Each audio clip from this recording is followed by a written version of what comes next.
আজ আমি টনসিলাইটিস নিয়ে আলোচনা করব। আমাদের সকলের গলার দুই পাশে দুইটি টনসিল থাকে। ইহা যখন জীবাণু দ্বারা সংক্রমিত হয় এবং প্রদাহের সৃষ্টি হয়, তখন তাকে টনসিলাইটিস বলে। টনসিলাইটিসের লক্ষণ: টনসিলাইটিস হলে যেসব লক্ষণ ফুটে ওঠে, যেমন গলায় ব্যথা, ঢোক গিলিতে কষ্ট, উচ্চ মাত্রায় জ্বর, তবে জ্বর কম হবে না বেশি হবে তা নির্ভর করে টনসিলের ইনফেকশনের উপরে। ইনফেকশন বেশি হলে সাধারণত জ্বর বেশি হয়, ইনফেকশন কম হলে সাধারণত জ্বর কম হয়। রোগীর কিছু কিছু ক্ষেত্রে শ্বাস নিতে কষ্ট হবে। এবার এ রোগে কার্যকরী কিছু হোমিওপ্যাথি ওষুধ নিয়ে আলোচনা করা যাক। অ্যাকোনাইট: কোনো ব্যক্তির হঠাৎ করে টনসিলের প্রদাহ শুরু হয়েছে, এমন সময়ে যদি সাথে সাথে এই ঔষধ ব্যবহার করা যায়, তাহলে রোগ আর বাড়তে পারে না। 2-4 দিন এই ঔষধ ব্যবহার করলে টনসিলের সমস্যা ঠিক হয়ে যায়। এই ঔষধ ব্যবহার করতে হলে রোগীর যে সমস্ত লক্ষণ থাকতে হবে তা হলো অস্থিরতা, ছটফটানি, মৃত্যু ভয় এবং সাথে জ্বর থাকতে পারে। এই রোগে ব্যবহৃত শক্তি হলো 3x 630 পটেন্সি। বেলেডোনা: এটাও রোগের প্রথম অবস্থাতে প্রয়োগ করা হয়, তবে এই ঔষধটার অ্যাকোনাইট এর মতো মৃত্যু ভয় থাকে না। এই ঔষধ প্রয়োগ করার ক্ষেত্রে যেসব লক্ষণ দেখে প্রয়োগ করতে হয় তা হলো টনসিল জবা ফুলের মতো লাল বর্ণ ধারণ করবে, টনসিল ফুলে উঠবে এবং অত্যন্ত বেদনাদায়ক হবে। আর যদি তার সাথে ডান দিকে টনসিল আক্রান্ত হয়, তাহলে এই ঔষধটি বেশি কার্যকরী হিসেবে বিবেচিত হয়।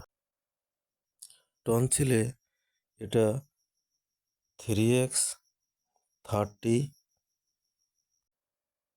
এই 2 পটেন্সিতে বেশি ভালো কাজ করে।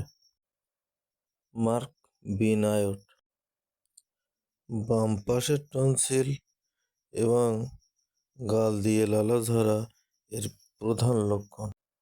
এক্ষেত্রে ব্যবহৃত শক্তি 30 থেকে 200।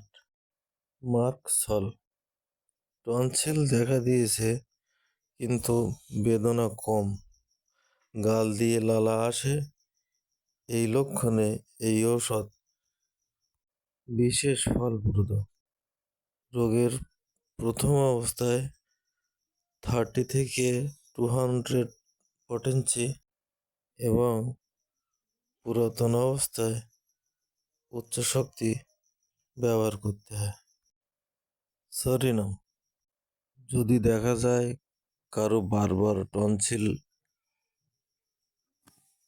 আক্রান্ত হচ্ছে এবং রোগী অত্যন্ত নোংরা প্রকৃতির, এক্ষেত্রে সরিনাম ওষুধটি বিশেষ কাজ করে। এই ওষুধটি সাধারণত পুরাতন অবস্থায় ব্যবহার করতে হয়, তাই সেক্ষেত্রে এর উচ্চ শক্তি ব্যবহার করার প্রয়োজন হয়। কোনিয়াম: টনসিল খুব বড়, শক্ত, টনসিলের মাঝে ছিদ্রের মতো সাদা ঘা ঢোক গিলতে কষ্ট, এসব এই ঔষধের লক্ষণ। আর এই ঔষধের রোগী বেশ রাগী প্রকৃতির হয়। যদি দেখা যায় যে কোনো ব্যক্তির টনসিল দেখা দিয়েছে এবং তা অন্যান্য ওষুধের সারতে চাচ্ছে না এবং রোগীটি খুব রাগী প্রকৃতির, সেক্ষেত্রে এই ঔষধ খুব ভালো কাজ দেয়। সাধারণত এই ঔষধটি রোগের পুরাতন অবস্থায় ব্যবহার করা হয়, তাই এর উচ্চ শক্তি ব্যবহার করতে হয়।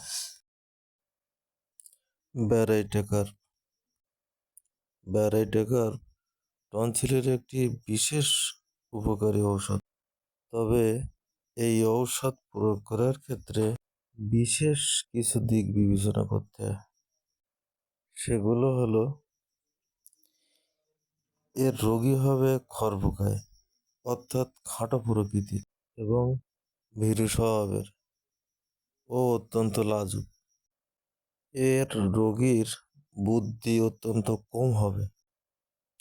এসব দিক বা শর্ত পূরণ করে যদি ওষুধটি ব্যবহার করা যায়, তাহলে বিভিন্ন ওষুধ খেয়ে সারছে না এমন টনসিলাইটিস এতে ভালো হয়ে থাকে। এটা শুধুমাত্র যারা মেটে লোক তাদের জন্যই নয়, যদি মানসিক লক্ষণে লম্বা মানুষের মেলে, তাহলে এই ঔষধ তাদের জন্য খুব উপকারী। এটি নতুন পুরাতন উভয় ক্ষেত্রে ব্যবহার করা হয়। নতুন অবস্থায় 30 থেকে 200 পটেন্সি এবং পুরাতন অবস্থায় উচ্চ শক্তি। ব্যারাইটামিউর মাঝে মাঝে টনসিল পাকে, ঠান্ডা লাগলে টনসিল বাড়ে। নতুন পুরাতন টনসিলে এটা কার্যকরী। নতুন অবস্থায় 30 থেকে 200 পটেন্সি, পুরাতন অবস্থায় উচ্চ থেকে উচ্চতর শক্তি। ফাইটোলক্কা টনসিল শক্ত, বড় এবং ঢোক গিলতে কষ্ট। যাদের বারবার টনসিল পীড়া হয়ে থাকে তাদের ক্ষেত্রে এই ঔষধটি বিশেষ ফলপ্রদ। রোগের প্রথম অবস্থায় 30 থেকে 200 পটেন্সি এবং পুরাতন অবস্থায় উচ্চ থেকে উচ্চতর শক্তি। এবার আরও কয়েকটি ওষুধ নিয়ে আলোচনা করব। টনসিলাইট, এটা একটা কম্বিনেশন মেডিসিন। টনসিলের ক্ষেত্রে এটা বিশেষ কার্যকরী। বাংলাদেশের হোমিও ফার্মেসিতে এই ঔষধটি পাওয়া যায়। অ্যাডেল 24, এটাও একটি কম্বিনেশন মেডিসিন যা বাংলাদেশ, ভারত সব জায়গাতেই পাওয়া যায়। আর অন, এটা একটি জার্মানি মেডিসিন যা বাংলাদেশ, ভারত উভয় জায়গায় পাওয়া যায়। এটাও একটা কম্বিনেশন মেডিসিন। এটা টনসিলে দারুণ কাজ করে। টনসিলেট কোম্পানি SBL, এটা ইন্ডিয়ার একটি প্রোডাক্ট। এটাও টনসিলের ক্ষেত্রে বিশেষ কাজ করে থাকে। এটাও একটি কম্বিনেশন মেডিসিন। টনসিলাইট, এটা ব্যাকসন কোম্পানি উৎপাদন করে থাকে। এটাও একটি কম্বিনেশন মেডিসিন। শেষের দিকে আমি কিছু কম্বিনেশন মেডিসিনের উল্লেখ করেছি। এগুলো উল্লেখ করার বিশেষ কারণ আছে, কিন্তু এই ছোট্ট ভিডিওতে সব কিছু প্রকাশ করা সম্ভব না। তাই পরবর্তীতে আরেকটি ভিডিওতে সেগুলো আলোচনা করা হয়। আর যদি কেউ আপনাদের সমস্যা সম্পর্কে আমাকে জানাতে চান, তাহলে কমেন্ট সেকশনে এসে জানাতে পারেন।